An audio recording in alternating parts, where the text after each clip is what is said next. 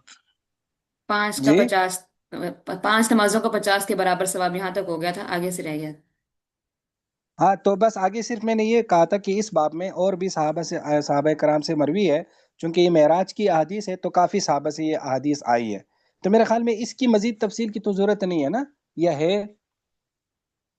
کیونکہ وہ معراج کے واقعہ اور یہ چیزیں کافی مشہور ہیں نا۔ جی استاد جی۔ جی جی پھر ٹھیک ہے پڑھیں۔ استاد، آگے چلیں۔ باب في فضل الصلاة الخمس.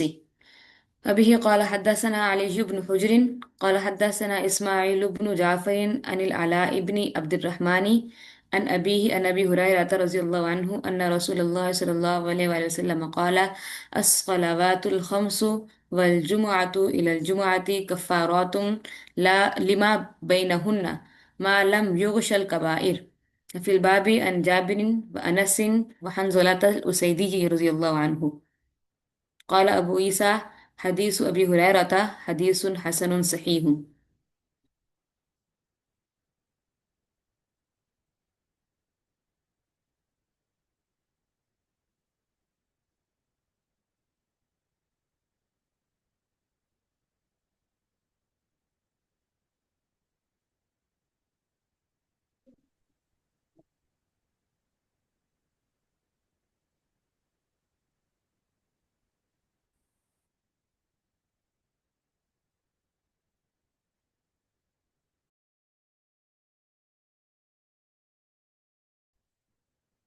جی عبارت پڑھ لی ہے؟ جی پڑھ لیا۔ جی باب فی فضل الصلوات الخمس، کہ 5 نمازوں کی فضیلت۔ تو حضرت ابو ہریرہ فرماتے ہیں کہ نبی علیہ السلام نے فرمایا الصلوات الخمس، 5 نمازیں، والجمعۃ الی الجمعہ، اور ایک جمعے سے لے کر دوسرے جمعے تک، یعنی جب انسان جمعہ پڑھتا ہے، کفارات، یہ گناہوں کو کی معافی کا ذریعہ ہے، لما بینہن، جو بھی ان کے درمیان انسان سے گناہ ہوتے ہیں، ما لم یغش الکبائر، جب تک وہ کبائر کا ارتکاب نہ کرے، یعنی جب تک وہ کبائر نہیں کرتا تو صغائر گناہ معاف ہو جاتے ہیں۔ یہ اگر آپ کو یاد ہوگا، ہم نے بالکل ترمذی شریف کے شروع میں اس پر بحث کی تھی، یاد ہے یا نہیں؟ وہاں جو وضو والی احادیث آئی تھی، وہاں ہم نے اس پر بحث کی تھی۔ یہ کسی کو یاد آیا کچھ یا نہیں؟ جی جی استاد جی، یہی کہ اس قسم کے جو فضائل والی احادیث ہیں وہ صغیرہ گناہوں کے لیے ہیں، ہاں، صغیرہ گناہوں کے لیے، کبیرہ بالکل۔ گناہ کے لیے جی توبہ ضروری جی جی۔ شابش، پڑھیں پھر آگے۔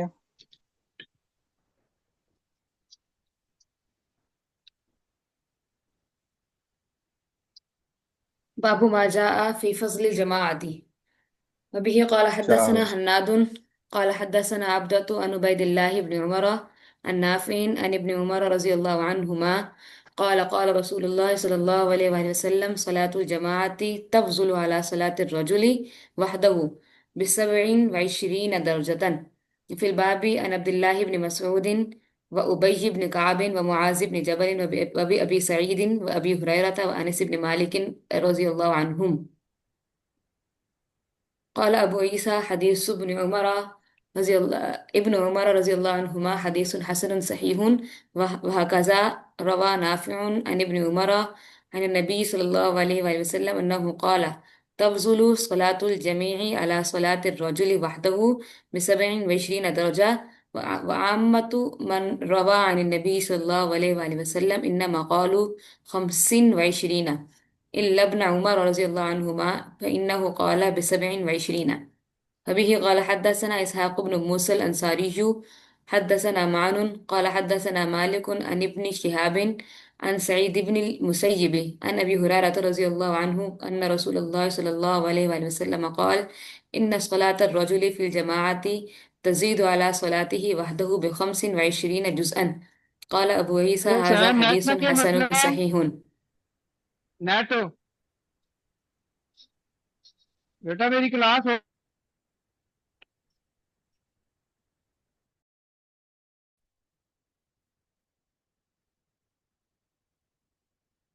کیا بس یہ عبارت ہو گئی ہے؟ جی جی استاد جی. جی دیکھیں، باب ما جاء فی فضل الجماع، جماعت کی فضیلت کے بارے میں حضرت ابن عمر فرماتے ہیں کہ نبی علیہ السلام نے فرمایا صلاۃ الجماعت، جماعت کی نماز تفضل، یہ فضیلت رکھتی ہے علی صلاۃ الرجل واحدہ، اکیلے آدمی کی نماز پر، بسبع و عشرین درجہ، 27 درجے، یعنی 27 درجے یہ بڑھی ہوئی ہے یہ نماز. آگے امام ترمذی کہتے ہیں کہ اس باب میں حضرت عبداللہ بن مسعود، ابی بن کعب، معاذ بن جبل، حضرت ابو سعید، حضرت ابو ہریرہ، حضرت انس بن مالک رضی اللہ عنہ سے روایات ہے. قال ابو عیسیٰ، امام ترمذی کہتے ہیں کہ ابن عمر والی حدیث حسن صحیح ہے، اور ایسی نافع نے عن ابن عمر عن النبی صلی اللہ علیہ وسلم انه قال کہ تفضل صلاۃ الجمی، اس میں جمی کا لفظ ہے کہ اس کا مطلب یہ جماعت کے اکٹھے نماز پڑھنے کی فضیلت اکیلے نماز والے پر 27 درجے. اور جو عام روات نے جو نبی علیہ السلام سے روایت کیا، انہوں نے 25 کا لفظ بولا ہے، یعنی انہوں نے 25 درجے کا بولا ہے، اس میں 27 کا آ رہا ہے. اللہ ابن عمر، سوائے ابن عمر کی اس حدیث کے، انہوں نے بسبع و عشرین کا. اور اگلی حدیث حضرت ابو ہریرہ سے رضی اللہ عنہ کے نبی علیہ السلام نے فرمایا ان صلاۃ الرجل فی الجماع، کہ آدمی کی جماعت کے ساتھ نماز پڑھنا یہ اکیلے نماز پڑھنے پر 25 درجے زیادہ ہے. تو امام ترمذی کہتے ہیں یہ حدیث حسن صحیح ہے. دیکھو، یا تو دونوں حدیثیں صحیح ہو سکتی ہے، 25 والی بھی صحیح ہے، 27 والی بھی صحیح ہے. اب اس میں یہ ہے کہ کسی کو 25 ملے گا، کسی کو 27 ملے گا. ظاہر ہے یہ جماعت اور جماعت کرانے والا اور جماعت کی کیفیت، اور انسان کتنی دور سے جماعت کے لیے جا رہا ہے، اور اسی طرح کتنے فارغ اوقات یا کتنی مصروفیت سے وہ وقت نکال کر جماعت کے لیے جا رہا ہے، تو یہ ساری چیزیں میٹر کرتی ہیں. تو ان سب کے حساب سے گویا کہ بعضوں کو 25 درجات اور بعضوں کو 27 درجات ملے گا. یا پھر یوں کہہ سکتے کہ لفظ تو 25 درجات کا ہے، حضرت ابن عمر کی حدیث میں کسی راوی سے انہیں اس کو 27 درجے میں بدل دیا. ایک تو یہ بات ذہن میں رکھیں. دوسرا، ان احادیث میں ایک اور بحث بھی ہے کہ یہ جو جماعت کی نماز کی فضیلت ہو رہی ہے، کیا یہ مسجد کی جماعت کی بات ہو رہی ہے یا مطلق جماعت کی بات ہو رہی ہے؟ یعنی مطلق جماعت سے مراد ہے کہ کوئی آدمی مثلا دکان میں جماعت کروائے، کوئی آدمی جو ہے نا کسی بھی جگہ راستے میں کچھ لوگ جو ہے نا، مسجد نہیں ہے لیکن کچھ لوگ بیٹھے ہوئے تو انہوں نے وہیں جماعت کروا لی.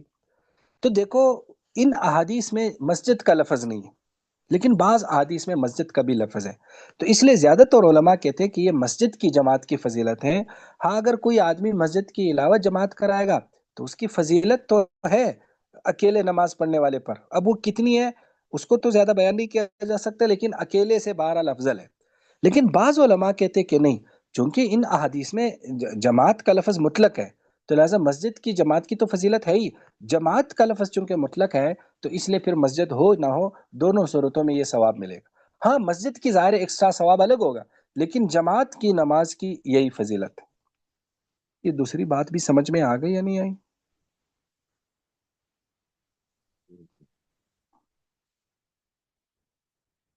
جی پڑھیں پھر آگے. جی استاد جی آ گئی سمجھ. جی باب ما جاء في من سمع النداء فلا يجيبه. وبه قال حدثنا هناد قال حدثنا وكيع عن جعفر بن برقانة عن يزيد بن الأصم عن أبي هريرة رضي الله عنه عن النبي صلى الله عليه وآله وسلم قال لقد هممت أن آمر فتيتي أن يجمعوا هزم الحطب ثم آمر بالصلاة فتقام ثم أهرق على أقوام لا يشهدون الصلاة. في الباب عن ابن مسعود وأبي الدرداء وابن عباس ومعاذ بن أنس وجابر رضي الله عنهم. قال أبو عيسى حديث أبي هريرة رضي الله عنه حديث حسن صحيح. وقد روي عن غير واحد من أصحاب النبي صلى الله عليه وآله وسلم أنهم قال من سمع النداء فلم يجب فلا صلاة له. قال بعض أهل العلم هذا على التغليظ والتشديد ولا رخصة لأحد في ترك الجماعة إلا من عذر. قال مجاهد وسئل ابن عباس عن رجل يصوم النهار ويقوم الليل لا يشهد جمعة ولا جماعة فقال هو في النار. حدثنا بذلك هناد حدثنا محاربي عن ليس عن مجاهد. ومعنى الحديث ألا يشهد الجماعة والجمعة رغبة عنها واستخفافا لحقها وتهاونا بها.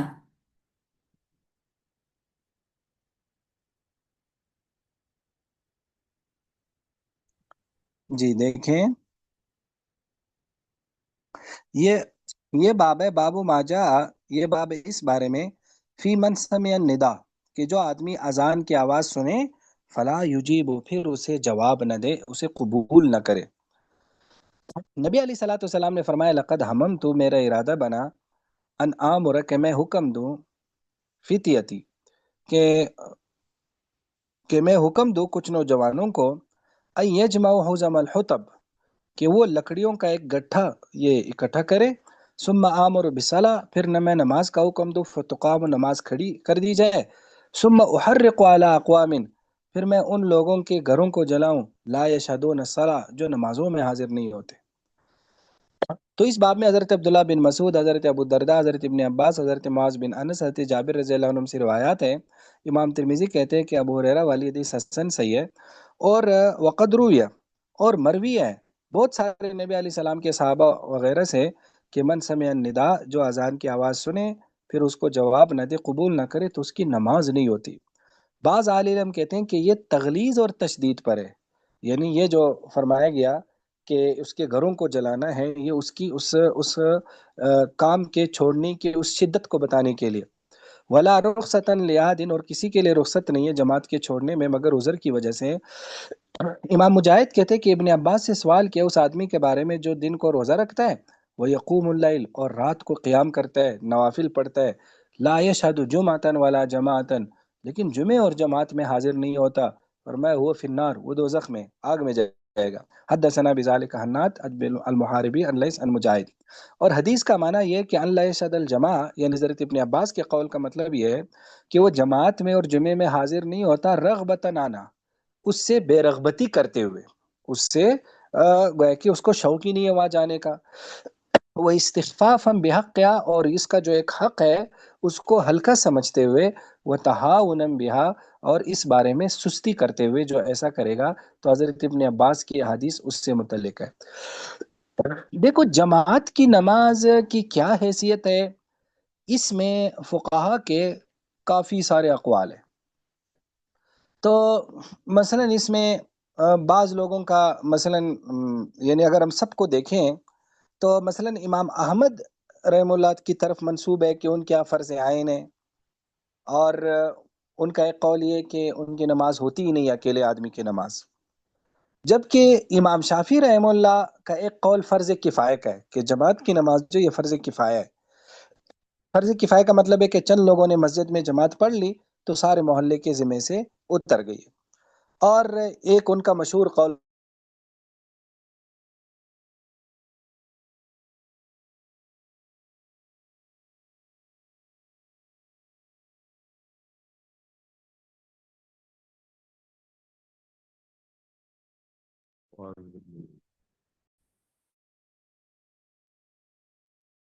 نہیں آ رہی۔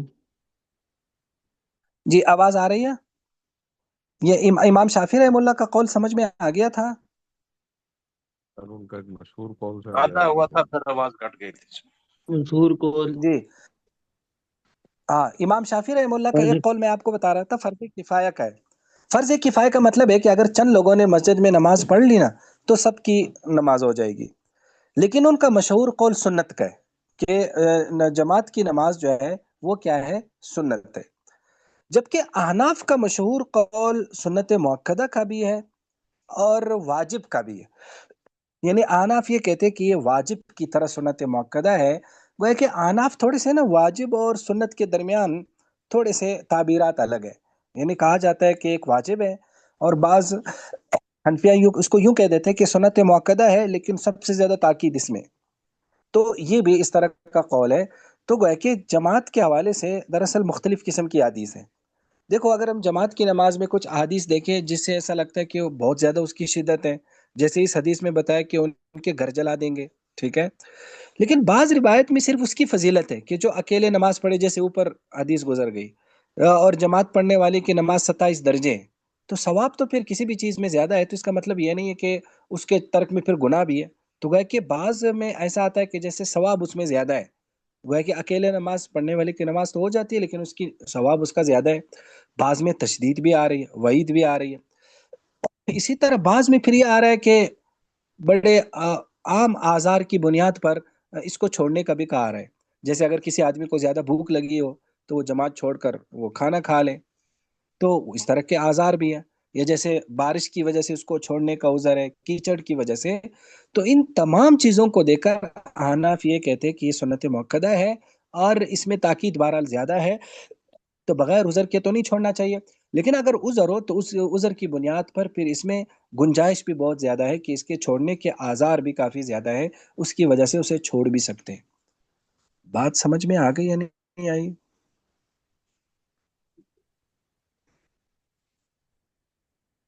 دیکھو مجھے از خود جو نا، اگر آپ مجھ سے پوچھیں، مجھے از خود یہ فرض کفایہ والا زیادہ اچھا لگتا ہے، یہ سنت کفایہ، کہ یہ تو فرض کفایہ ہے یا سنت کفایہ ہے. یعنی اصل میں یہ ہے، آواز آ رہی ہے؟ تو یہ آواز آ رہی ہے؟ جی، اصل میں یہ کہ جو ہے نا، جو جماعت جو مسجد ہے نا محلے کی، وہ جماعت سے خالی نہیں ہونی چاہیے. اصل اس میں یہ ہے.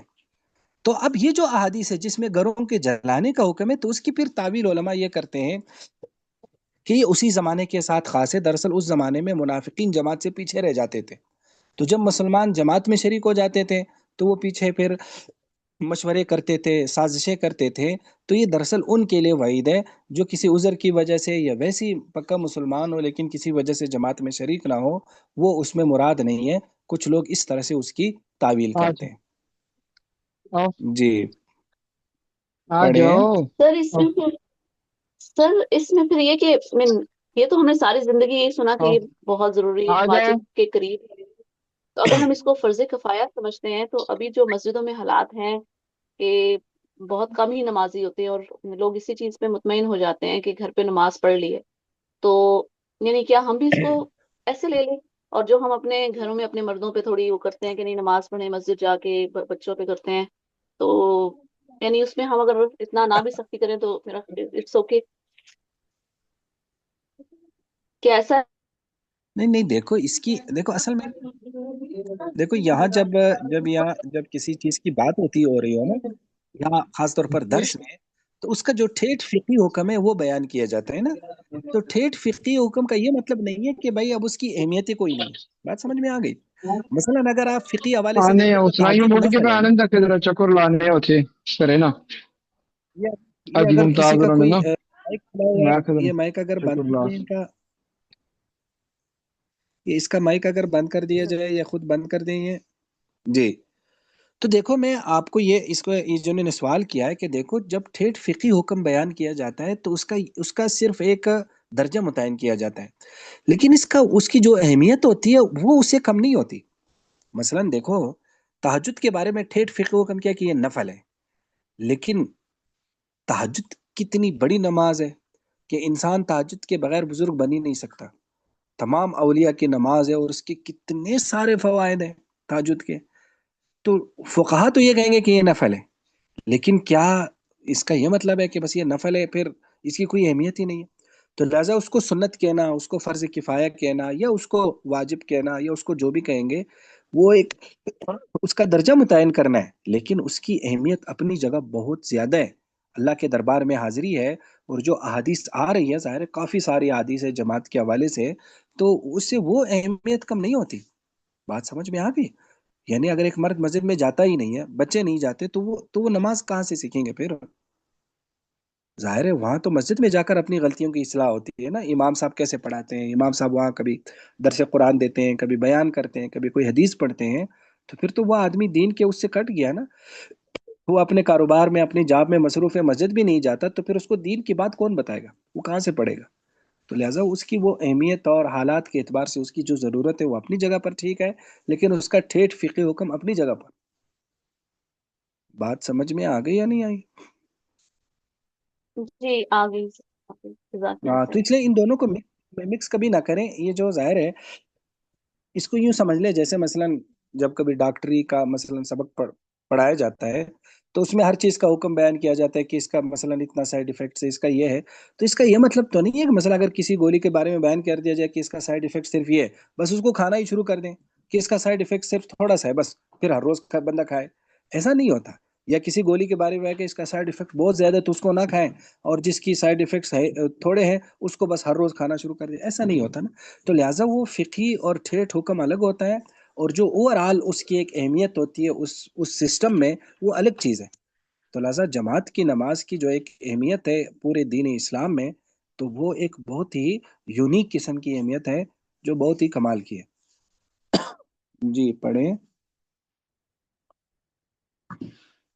باب ما جاء في الرجل يصلي وحده ثم يدرك الجماعة.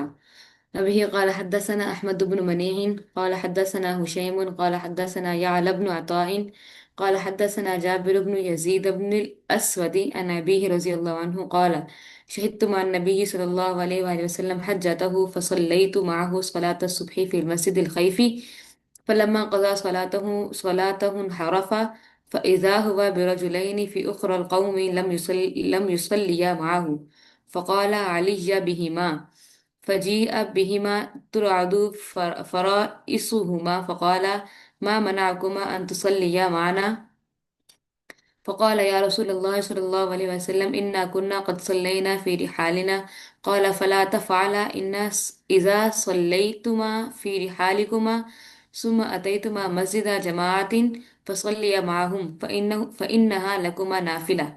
وفي الباب عن محجن ويزيد بن عامر رضي الله عنهما. قال أبو عيسى حديث يزيد بن الأسود حديث حسن صحيح وهو قول غير واحد من أهل العلم وبه يقول سفيان الثوري والشافعي وأحمد وإسحاق قالوا إذا صلى الرجل وحده ثم أدرك الجماعة فإنه يعيد الصلوات كلها في الجماعة. فإذا صلى الرجل المغرب وحده ثم أدرك الجماعة قالوا فإنه يصليها معهم ويشفع بركعة والتي صلى وحده هي المكتوبة عندهم.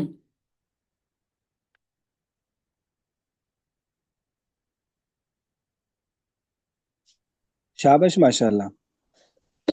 یہ دیکھو نا، یہ انہوں نے جو سوال کیا ہے اسی سے ایک بات مجھے یاد آ گئی۔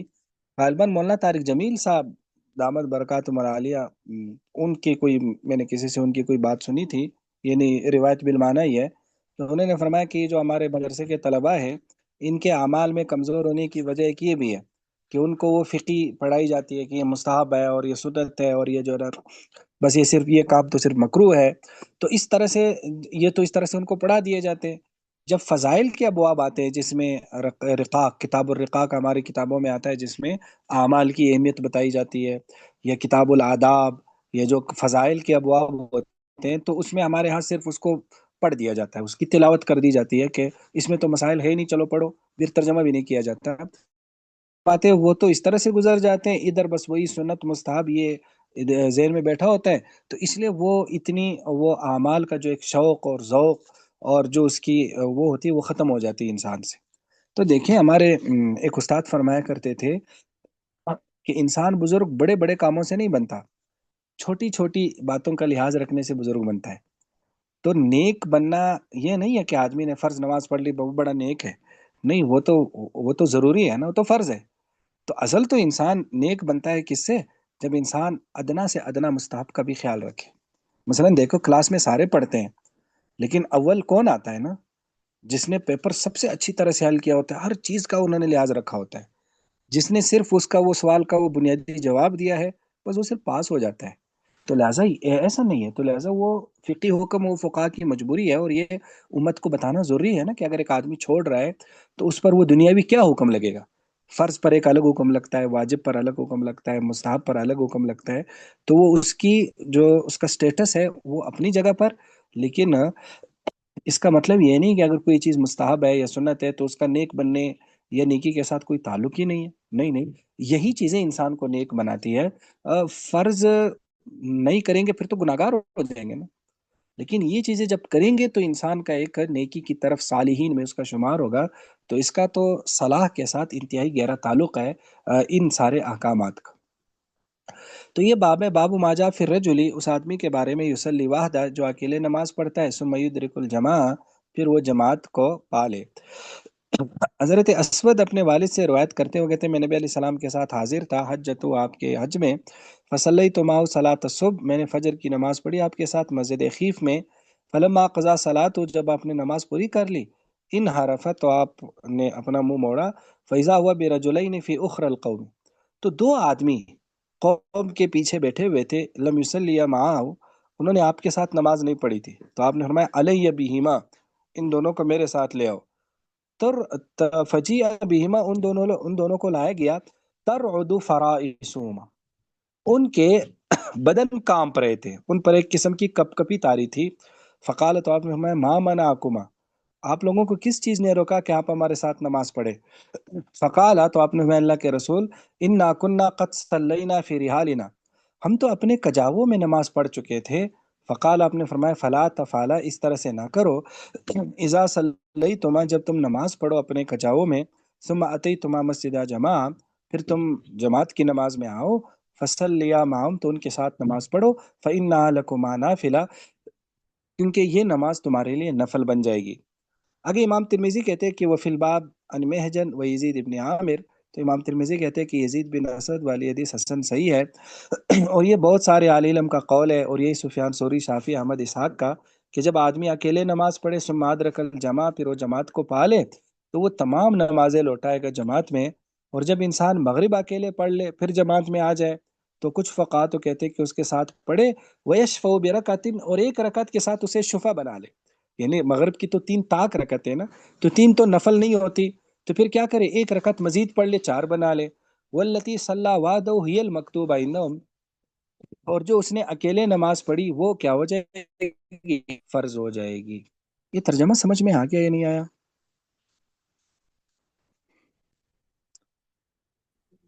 دیکھو اس،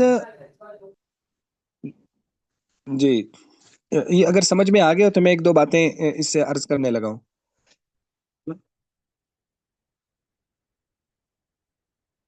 آواز آ ہی جی نہیں رہی ٹھیک ہے کسی جی، کی؟ جی جی استاد جی آ گیا سمجھ۔ ایک شابش، دیکھو ایک دو باتیں ذہن میں رکھیں، یہ حدیث میں آ رہا ہے کہ وہ ان دونوں پہ کپ کپی تاری تھی۔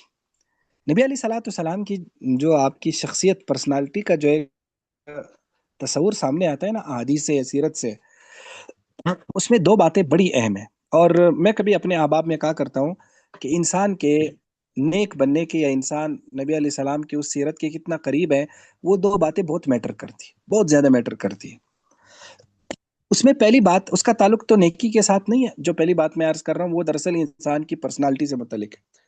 نبی علیہ الصلوۃ والسلام کی شخصیت کے بارے میں ایک چیز آ رہی ہے کہ دور والے آپ سے بہت ڈرتے تھے، اور آپ کا ایک خاص روب تھا، لیکن پھر انسان آپ کی جتنا قریب ہوتا جاتا تھا، وہ اس کا روب آپ سے محبت میں بدل جاتا تھا، وہ آپ کی اس بہترین اور پیاری سی شخصیت سے نا بڑا متاثر ہو جاتا، تو دور سے آپ کا امپریشن الگ ہوتا تھا، قریب سے الگ ہوتا تھا۔ اب اس سے فرق کیوں تھا؟ اس سے نبی علیہ الصلوۃ والسلام کی اس پرسنالٹی کا ذہن میں آتا ہے کہ آپ علیہ الصلوۃ والسلام ایک بہت ہی باوقار شخصیت تھے، آپ کا ایک وقار اتنا زیادہ تھا، آپ کی جو ایک پرسنالٹی اتنی بہترین تھی کہ دور والے آپ کو بہت ہی ایک اعلیٰ شخصیت، اور ایک ایسے نہیں جس کے ساتھ بات کرتے ہوئے انسان ڈرتا ہو، معاشرے میں، سوسائٹی میں آپ نے اپنا وہ وقار بالکل برقرار رکھا ہوا تھا۔ لیکن جو آپ کے ساتھ گل مل جاتے تھے، قریب آتے تھے، پھر پتہ چلتا تھا کہ آپ علیہ صلاۃ والسلام تو اپنے قریبی کے لوگوں میں بہت ہی فرینک ہو جاتے ہیں، اور بہت ہی یعنی لوگوں کے ساتھ گل مل جاتے ہیں، ان کی سطح پر آ کر ان سے بات کرتے ہیں۔ تو یہ انسان کی یہ 2 ہونے چاہیے، یعنی ایک رخ عوامی ہونا چاہیے جس میں انسان کا ایک سٹیٹس ہو۔ کچھ لوگ ہوتے ہیں نا بڑے ہلکے بن جاتے ہیں، وہ ہر جگہ ہنستے ہیں، ہر جگہ کھڑے ہوتے ہیں، ہر جگہ چلے جاتے ہیں، وہ بس کوئی بات بھی کہہ جاتے ہیں تو ان کو، وہ آتے ہی لوگ ان کے ساتھ فرینکلی ہو جاتے ہیں، ان کا مذاق اڑانے شروع ہو جاتے ہیں۔ آپ علیہ السلام کی شخصیت ایسی نہیں تھی، بڑی باوقار تھی، لیکن وہ وقار پھر آپ کے ساتھ والے لوگوں کے ساتھ نہیں تھا، کیونکہ قریب والے لوگوں کے ساتھ آپ اتنا وقار رکھ بھی نہیں سکتے نا، پھر وہ آپ سے بور ہو جاتے ہیں نا. تو قریبی میں آپ بہت فرینکلی تھے، لیکن دور والے میں آپ کا روب بہت زیادہ تھا. تو یہ آپ علیہ صلاۃ والسلام کی ایک شخصیت کا یہ. دوسرا آپ کی شخصیت کا ایک پہلو یہ بھی تھا کہ اگر کوئی بندہ دور سے آپ کو اچھا نہ بھی سمجھتا نا، لیکن جب آپ کے قریب ہوتا جاتا تھا تو آپ کی خوبیاں اس پر کھلتی جاتی تھی. یعنی دور والوں کے لیے آپ برے ہوتے تھے بسا اوقات، لیکن جیسے ہی جو آدمی آپ کے قریب ہوتا جاتا تھا، جتنے آپ کے قریب ہوتا تھا آپ کے کمالات کھلتے تھے. تو ایک نبی کی شخصیت گویا کہ ایک اچھے ہونے کی شخصیت کا معیار کیا ہے کہ وہ اچھا ہے، دور والوں سے کبھی مت معلوم کرو، اس کے قریب والے اس کو کیسے سمجھتے. اصل انسان کے نیک ہونے کا اور اچھے ہونے کا معیار یہ ہے. دیکھو دور والوں سے تو انسان اچھا ہی ہوتا ہے نا. مثلاً یہاں ہماری ہفتے میں 2 دن ملاقات ہوتی ہے، 1 1 گھنٹے، وہ بھی آڈیو میں. تو اب اس میں بھی اگر ہم ایک دوسرے کو گالی تو نہیں دے سکتے نا، یہاں ایک دوسرے کے لیے اچھے ہی ہوں گے نا.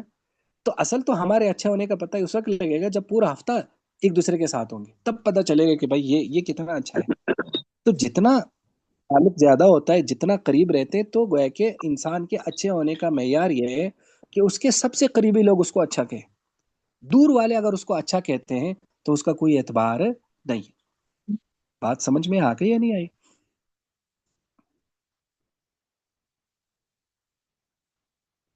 ٹھیک ہے. تو یہاں بھی دیکھو وہ لوگ اس لیے ان پہ کپ کپی تاری تھی. وہ دور والے ہیں، اجنبی سے لوگ تھے. ظاہر نبی علیہ السلام پر ایمان تو لائے تھے، صحابہ تو تھے، لیکن اتنا آپ کے اس دربار میں یا آپ کے پاس اتنا زیادہ آنا جانا نہیں لگا رہتا تھا. تو آپ کی وہ شخصیت ان پر برقرار تھی، تو اس لیے وہ جب ان کو قریب لایا گیا تو وہ کپ کپا رہے تھے کہ پتہ نہیں نبی علیہ السلام کے پاس ہمیں پہلی بار لایا جا رہا ہے قریب، اور آپ نے ہمیں بلایا ہے، پتہ نہیں کیا مسئلہ ہوگا، پتہ نہیں کیا ہوگا. لیکن جو قریب والے ہوتے تھے ان کے آپ علیہ صلاۃ والسلام کے ساتھ ایک عجیب ہی فرینکنیس ہوتی تھی، ایک خاص قسم کا ایک اتنا کہ حیران ہوتا تھا. اور بالکل ایک عجیب و غریب آپ علیہ السلام جب گھر میں آتے تھے تو اور طرح سے ہوتے تھے. جب بالکل قریب کے صحابہ میں آپ بیٹھتے تھے تو آپ کی شخصیت ہی عجیب ہوتی تھی. صحابہ فرماتے ہیں ہم بیٹھے ہوتے تھے عام حالات میں تو ہم آپس میں باتیں کرتے تھے، زمانہ جاہلیت کی باتیں کرتے تھے، اشعار سناتے تھے، نبی علیہ السلام ساتھ بیٹھے ہوتے تھے اور آپ ہنستے تھے ہمارے ساتھ، اور ہم بالکل ایسے عجیب و غریب باتیں کرتے تھے کہ زمانہ جاہلیت میں کوئی ایسا کس نے کیا، ایک دوسرے کو واقعات سناتے تھے. تو قریب کے لوگوں میں آپ نے ان کو اتنا بھی رکھا ہوا تھا. تو یہ جو اگر انسان قریب کے لوگوں میں بھی اس طرح کا رہتا ہے تو ایک مصنوعی شخصیت وہ بن جاتا ہے نا، اور پھر قریب والے لوگ ان سے فائدہ بھی نہیں اٹھا سکتے.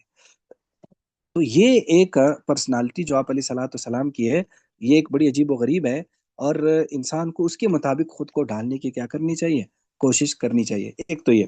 دوسرا اس میں مسئلہ ہے کہ اگر ایک آدمی نے گھر میں نماز پڑھی اور پھر جماعت میں شریک ہو جائے تو اس بات پر تو اتفاق ہے کہ پہلی نماز فرض ہو گئی، بس اب جماعت والی نماز نفل ہے. تو گویا کہ شریک ہونا نہ ہونا اس کو اختیار ہے. پھر یہ بات ائمہ ثلاثہ فرماتے ہیں 5 نمازیں میں شریک ہو جائے. ہاں امام مالک کی طرف یہ منصوبہ ہے کہ وہ کہتے ہیں مغرب میں شریک نہ ہو جائے، کیونکہ مغرب میں تو 3 رکعت نفل تو ہوتے نہیں. جبکہ امام شافعی یہ فرماتے ہیں مغرب میں شریک ہو جائے لیکن پھر ساتھ 1 رکعت کا اضافہ کر لے. لیکن احناف یہ فرماتے کہ صرف زور اور عشاء میں شریک ہوگا بس. فجر اور عصر میں اس لیے شریک نہیں ہوگا کہ اس کے بعد نوافل نہیں ہوتے، اس کے بعد نوافل مکروہ ہے. اور مغرب میں اس لیے شریک نہیں ہوتا کہ 3 نفل نہیں ہوتے. تو ہمارے نزدیک صرف 2 نمازوں میں شرکت ہے. بات سمجھ میں آ گئی یا نہیں آئی؟ استاد جی اس کی تو عربوں کے ہاتھ اکثر مشاہدہ ہوا ہے، لیکن ہمارے حالات میں تو یہ کسی میں بھی میرے خیال میں تو اس کا کوئی تدبیق کا کیا صورت ہے؟ مطلب کبھی کس چیز کی تطبیق؟ مطلب ہمارے ہاں اگر احناف کے ہاں ہے بھی نا تو ہم نے کبھی نہیں دیکھا، مطلب علماء سے بھی کبھی اس طرح نہیں دیکھا کہ مسجد میں آئے ہو اور انہیں جماعت پڑھی ہو، سائڈ پر کمرے پر بیٹھ جاتے ہیں. مطلب عوام الناس کے لیے تھوڑا سا ایک رخصتی کے لیے اگر اس طرح ہاں بالکل. ہمارے یہاں اصل میں نا، ہمارے یہاں چونکہ ہمارے یہاں ایک ہی ہے کہ بس جب پتہ چلے کہ جماعت ہو گئی تو لوگ جاتے ہی نہیں نا. تو عرب لوگوں کے یہاں جماعت کا ایک بہت ہی زیادہ رواج ہے، اس لیے وہ چلے بھی جاتے ہیں. آگے ایک مسئلہ ہے کہ ہمارے یہاں چونکہ دوسری جماعت ویسے بھی مکروہ ہے اس لیے بھی پھر لوگ نہیں جاتے، لیکن ان کے یہاں دوسری جماعت میں بھی کافی وہ ہے تو اس لیے وہ پھر چلے بھی جاتے ہیں. تو یہ جو ہے نا اس لیے تو عربوں میں یہ رواج ہے، ہمارے یہاں واقعی اسی لیے رواج نہیں ہے. اور لوگ پھر جاتے بھی نہیں. ایک آدھ بندہ کبھی چلا جاتا ہے، پھر وہ کہتے ہیں چلو میں نے تو نماز پڑھ لی ہے، تو وہ شریک بھی نہیں ہوتا.